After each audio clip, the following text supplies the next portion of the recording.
नमस्कार दोस्तों, कैसे हैं आप सभी। आज की कहानी का शीर्षक है माँ तुम कैसी हो। घर का काम पूरा करके भावना बाहर चली आई। गेट पर लगा बॉक्स खोलकर देखा तो कुछ ऑफिशियल पत्रों के साथ एक बड़ा सा लिफाफा भी पड़ा था। उठाकर देखा तो लिखावट अनजानी सी लगी, पर लिफाफे के ऊपर लिखे एक शब्द ने ध्यान आकर्षित कर लिया।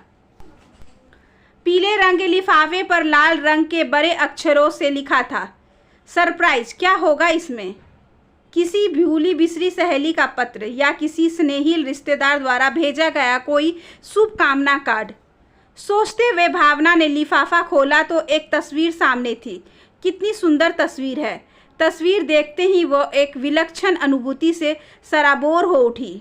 तस्वीर में एक माँ की ममता मुखर हो उठी थी। एक सुंदर स्त्री अपने गाल से एक शिशु को सटाए ममतत्व का गर्व सुख पर लिए भाव विभोर हुए जा रही थी। तस्वीर लिए भावना भीतर चली आई। बार बार लिफाफा पलटती तो भेजने वाले का सूत्र पाना चाहती थी, पर नाकाम रही। किसी की होगी ये तस्वीर। बिटिया धरा स्कूल से लौटी तो वो भी तस्वीर देखकर खुश हो गई और उसने ध्यान से निहारते हुए कहा, मम्मी किसी ने कार्ड भेजा होगा मदर्स डे पर। कल मदर्स डे है ना, पर किसने? अपना नाम पता भी तो नहीं लिखा है। और फिर ये कार्ड नहीं है धरा, ये तो एक पुरानी तस्वीर लगती है जिसे कलर करवाकर छोटी तस्वीर से बड़ा रूप दिया गया है। सच बता, ये तूने ही भेजा है ना सरप्राइज देने के लिए? ओह मम्मी तुम भी ना, मैं तो कल ही तुम्हें अपना गिफ्ट दूंगी ना, मैं क्यों भेजूंगी भला। अपना बैग उठाकर 8 वर्ष की धरा अपने कमरे में चली गई। इस तस्वीर ने भावना के हृदय में बचपन से चुभ रही एक फांस के दर्द को फिर से जागृत कर दिया था। कभी मैं भी तो नन्ही सी बच्ची थी ना, मासूम सी। कैसी रही होगी मेरी माँ। उसकी आंखें डबडबा आई। मात्र 2 दिन की ही तो थी वो, जब उसकी माँ ने उससे मुख मोड़ इस नश्वर संसार से विदा ले ली थी। छोटी सी गुड़िया को सीने से लगाए दुख के अगाध सागर में डूबे उसके पापा भास्कर ने भी जैसे दुनिया से मुख ही मोड़ लिया था। भावना की मातृविहीन बचपन बीतने लगा। जैसे जैसे वे बड़ी होने लगी, उसके मन में प्रश्नों के अंबार खड़े होने लगे। पापा, सबके घर में कितने लोग होते हैं, दादा दादी चाचा मामा भाई बहन। हमारे यहाँ कोई नहीं है। सबके यहाँ सब नहीं होते बेटा, पर माँ तो होती है ना। कभी कभी वे भी नहीं होती। क्यों पापा? क्योंकि ईश्वर नहीं चाहते। ईश्वर क्यों नहीं चाहते पापा? ये तो वही जाने। पापा का मासूम चेहरा देखकर नन्ही भावना चुप हो जाती, पर प्रश्नों की श्रृंखला बढ़ती ही जाती। तुम्हारी माँ को ईश्वर ने अपने पास बुला लिया है। जिन्हें वो प्यार करते हैं ना, उन्हें सदा के लिए अपने पास बुला लेते हैं।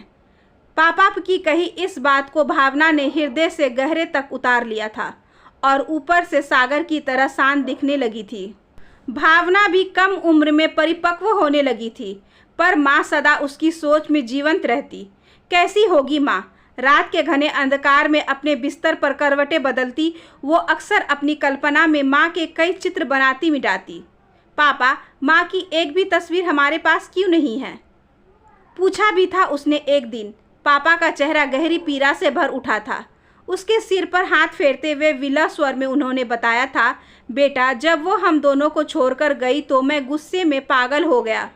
पूरी एल्बम ही फाड़कर जला डाली। न जाने कैसा जुनून सवार हो गया था। सच कहता हूँ भावना, अगर तू नहीं होती तो मैं भी उसी के साथ। नहीं पापा, आप मुझे छोड़कर नहीं जा सकते। पापा से लिपट कर वो फूट फूट कर रो पड़ी थी। बचपन की सीमा लांघकर भावना किशोरावस्था में पांव धरने लगी तो आस पड़ोस के लोगों में ही रिश्ते तलाशती जीवन के रस में घुलने लगी। पर माँ क्षण भर के लिए भी मन मस्तिष्क से नहीं हटी। जैसे जैसे वे बड़ी होती गई, पापा ने टुकड़ों टुकड़ों में स्वयं अपना अतीत बेटी के सम्मुख रख दिया। माता पिता का विगत जानकर वो जर्सी हो गई। भास्कर का बचपन एक अनाथालय में बीता था। प्रताड़नाएं, अभाव और मानसिक संत्रास सहकर किसी तरह कॉलेज की पढ़ाई पूरी की और ईश्वर की कृपा से प्रथम प्रयास में ही वे बैंक की नौकरी में आ गए थे।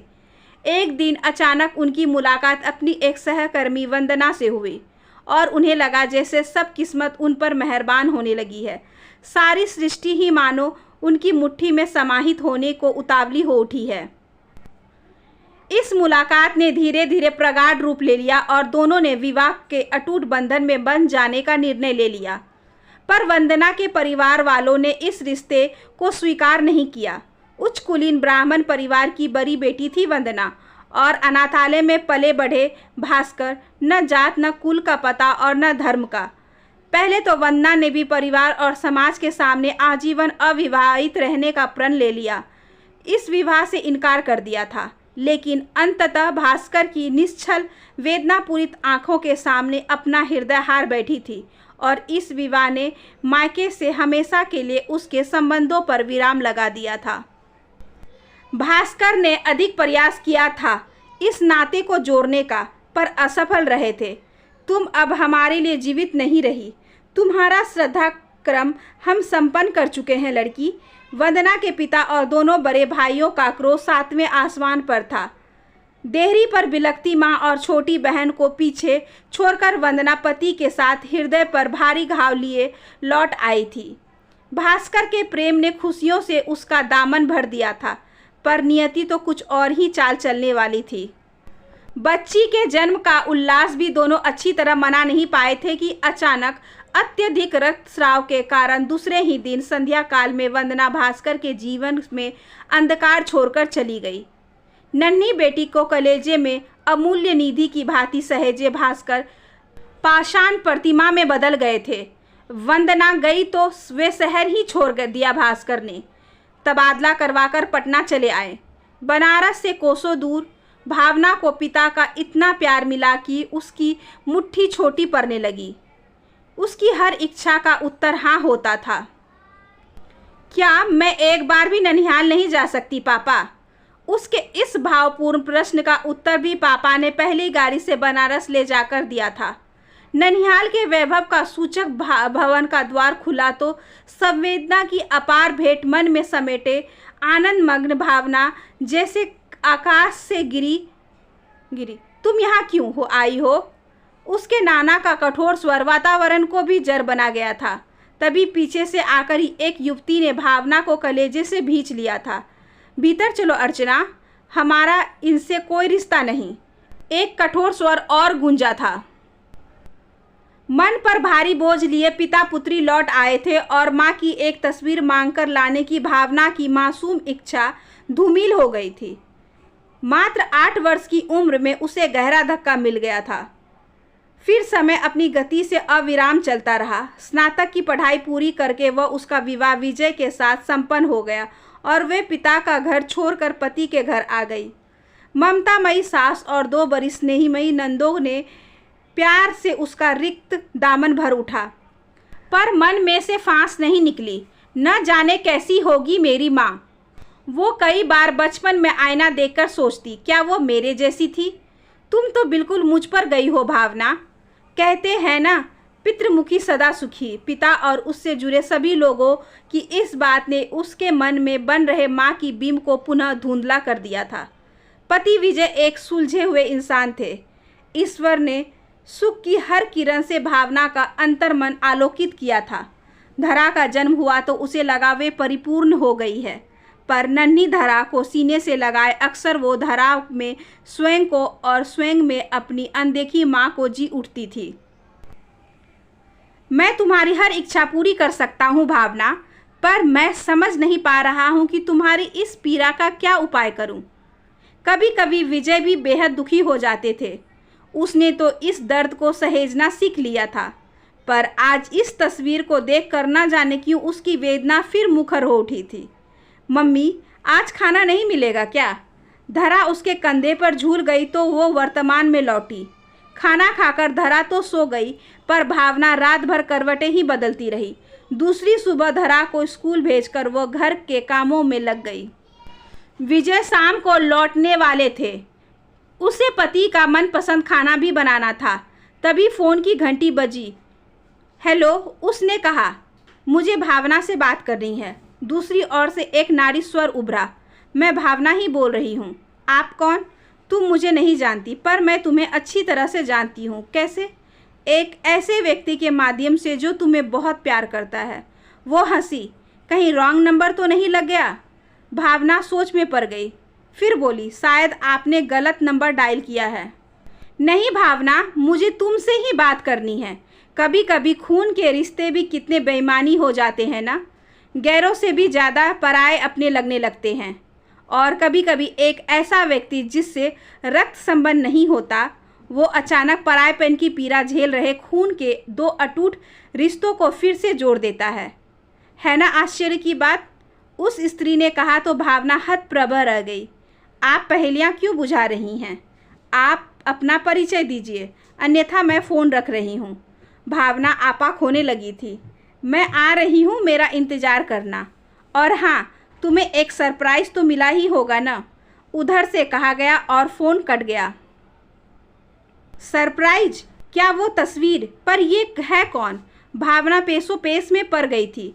शाम को विजय दौरे से लौटे तो उन्हें सारी बातें बताकर भावना ने वो तस्वीर दिखाते हुए पूछा, किसने भेजी होगी ये तस्वीर? मुझे तो लगता है किसी ने मजाक किया है। अगर नहीं तो प्रतीक्षा करो, शायद कोई सचमुच आ जाए। विजय हंस पड़े थे। सुबह कॉलबेल बजी तो भावना ने दरवाज़ा खोला। सुंदर सौम्य व्यक्तित्व की घनी लगभग 50 वर्ष की स्त्री स्निग्ध वात्सल्यमयी मुस्कान लिए दरवाजे पर खड़ी थी। तुम भावना हो ना? उन्होंने आगे बढ़कर उसे गले से लगा लिया तो भावना ठगी सी खड़ी रह गई। जी, आप कौन? अरे मौसी जी, आप आ गई? तभी विजय ने कमरे में आते हुए कहा और उनके चरण स्पर्श किए। भावना की समझ में कुछ नहीं आ रहा था, पर जैसे जैसे सत्य सामने आता गया, संशय की परतें टूटने लगी। वो आश्चर्य मिश्रित खुशी से खिल सी गई। आप मेरी माँ की सगी बहन हैं। हाँ बेटी, वंदना दीदी की मृत्यु के बाद जीजा जी ने अचानक ही शहर छोड़ दिया था। मुझे लगा था इस रिश्ते की डोर अब कभी जुड़ नहीं पाएगी, पर किसी ने सहसा इस खंडित डोर को फिर से जोड़ दिया। मौसी ने भाव विवल होकर कहा तो भावना ने पूछा, किसने? सब बताऊंगी, पहले ये तो बता वो तस्वीर कैसी लगी? वो सरप्राइज तस्वीर? हाँ, तेरी और वंदना दीदी की तस्वीर जो मैंने भेजी थी। मौसी ने कहा तो अचानक भागकर वो तस्वीर उठा लाई। माँ, तुम कितनी अच्छी थी। वो बिलक बिलक कर रो पड़ी थी। मौसी यादों का पिटारा खोल रही थी। माँ, बाबूजी और भाइयों के लिए तो दीदी मर चुकी थी, पर मेरे लिए वे बहुत खास थी। मैं अपनी बहन से बहुत प्यार करती थी। तभी तो उनके एक फ़ोन कॉल पर घर में बिना किसी को बताए अस्पताल दौड़ी चली आई थी। अर्ची, तू एक गुड़िया की मौसी बन गई है। क्या उसे देखने का तेरा जी नहीं कर रहा? बस दीदी के शब्द कानों में गूंज रहे थे। बाकी सब कुछ मैं भूल गई थी। पालने में लेटी बिटिया को निहारती दीदी ममता की प्रतिमूर्ति लग रही थी। अर्ची, क्या इसे देखकर भी माँ बाबूजी मुझे क्षमा नहीं करेंगे? दीदी रो पड़ी थी। तुम्हें पालने से उठाकर कलेजे से लगा लिया था और मैंने इस अद्भुत क्षण को साथ लाए कैमरे में उतार लिया था। उस क्षण ली गई तस्वीर एक दिन तुझे सौंपकर इतना आनंद पाऊंगी कभी सपने में भी नहीं सोचा था। मैंने भी तो सपने में नहीं सोचा था कि माँ की एक झलक भी कभी देख पाऊंगी। अरे हाँ, आप मुझ तक पहुँची कैसे? भावना ने उत्कंठित होकर पूछा। उसके माध्यम से जो तुम्हें बहुत प्यार करता है, जो माँ के प्रति तुम्हारी निष्ठा और उनको देखने की तुम्हारी उत्कंठा का साक्षी रहा है, वही जिसने सप्तपदी के समय लिए गए इस वचन का अक्षरश पालन किया है कि वह तुम्हारी हर खुशी का ख्याल रखेगा। क्या विजय ने ये रिश्ता पुनः जोड़ा है? पर कैसे? भावना का अंतर्मन आह्लाद की नई फुहारों से भीग उठा। ओ, तभी वो बार बार उसकी ननिहाल के बारे में पूछते रहते थे। पिछले वर्ष पापा की मृत्यु के बाद भी उन्होंने वहां सूचना भेजनी चाहिए थी, पर भावना ने ही मना कर दिया था कि पापा के साथ वो रिश्ता भी मर गया। भावना ने प्रश्नवाचक सन्निग्ध दृष्टि पति पर डाली तो विजय ने पूछा, मनिक के कारण मैं मौसी तक पहुंच पाया। मनिक? वही न जो आपके सहकर्मी हैं, एक दो बार घर पर भी आ चुके हैं। हाँ, वही मनिक। एक दिन बातों ही बातों में उसने बताया कि वो जिनके मकान में रहता है वे लोग नारायणपुर के रहने वाले हैं, तो मैं चौंक पड़ा। नारायणपुर यानी तुम्हारा ननिहाल? जब मैंने मनिक को बताया कि वहाँ मेरी पत्नी का ननिहाल है और मैं उसके मकान मालिक से मिलना चाहता हूँ, तो वो मुझे अपने साथ अपने घर ले गया। नारायणपुर में किसके घर आपकी पत्नी का ननिहाल है। मनिक के मकान मालिक डॉक्टर विश्वजीत ने पूछा तो मैंने बता दिया। पंडित विशंबरनाथ पांडे जी भावना के नाना हैं। क्या? अब चौंकने की बारी विश्वजीत जी की थी। क्या वो वंदना जी की बेटी हैं? उन्होंने पूछा। फिर तो आश्चर्यजनक रूप से टूटी कड़ियाँ जुड़ने लगी। विजय जी, पंडित विश्वभर नाथ जी मेरे भी नाना हैं, उन्होंने स्नेह से मेरा हाथ थामते हुए बताया। विश्वजीत तुम्हारी अर्चना मौसी के बड़े बेटे निकले, और जिस दिन विश्वजीत और मनिक के साथ दामाद जी मेरे घर आए, वो दिन मेरे जीवन का एक अद्भुत दिन था। और मेरे दामाद ने मांगा भी तो क्या, अपनी पत्नी के लिए उसकी माँ की एक तस्वीर, और कहे आत्मा की गहराइयों तक उतरने वाला शब्द। रक्त संबंध के जरे आत्मा से जुड़ी होती है मौसी जी, ये कभी टूट नहीं सकती। विजय ने भी बताया कि तुम्हें हर बात में सरप्राइज देने की, लोगों को चौंका देने की आदत है। सोचा क्यों न इस बार हम सब मिलकर तुम्हें बड़ा सा सरप्राइज देकर चौंका दे। बस बन गया प्लान, तुम्हें पता भी नहीं चला कि और मैं सरप्राइज बनकर आ गई तुम्हारे घर। मौसी ने हंसते हुए बताया तो भाव विभोर भावना बोली, सरप्राइज नहीं, सरप्राइज गिफ्ट कहिए मौसी जी। आपका आना मेरे जीवन में किसी उपहार से कम है क्या? अभी और सरप्राइज बाकी है, लीजिए अपने भाई भाभी से भी मिल लीजिए। कहते हुए मनिक ने विश्वजीत और उनकी पत्नी के साथ कमरे में प्रवेश किया तो भावना की प्रसन्नता का पारावार न रहा। वो सबसे मिलकर भाव विभोर हो उठी। मैं हृदय से आपकी आभारी हूँ, आपके कारण ही मुझे फिर से परिवार का सुख मिल सका, भावना ने भीगे कंठ से कहा। तो मनिक बोल पड़ा, नहीं भावना जी, जब मन में किसी भी बात को लेकर दृढ़ निश्चय कर लिया जाता है ना, तो मार्ग जरूर मिलता है। विजय की दृढ़ इच्छा शक्ति और आपके प्रति उनके स्नेह ने इस रिश्ते को जोड़ा है। मैं तो केवल माध्यम बना, केवल माध्यम नहीं, आज से आप मेरे बड़े भाई भी हैं, भावना ने कहा। बाप रे, अचानक दो भाई?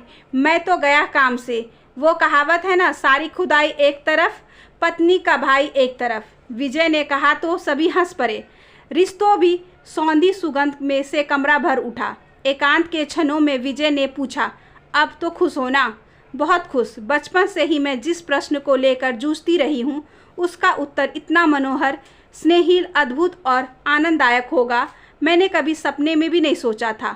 कहती हुई भावना ने पति के कंधे पर सिर टिका दिया था। नव प्रभात की प्रतीक्षा में रात ढल रही थी।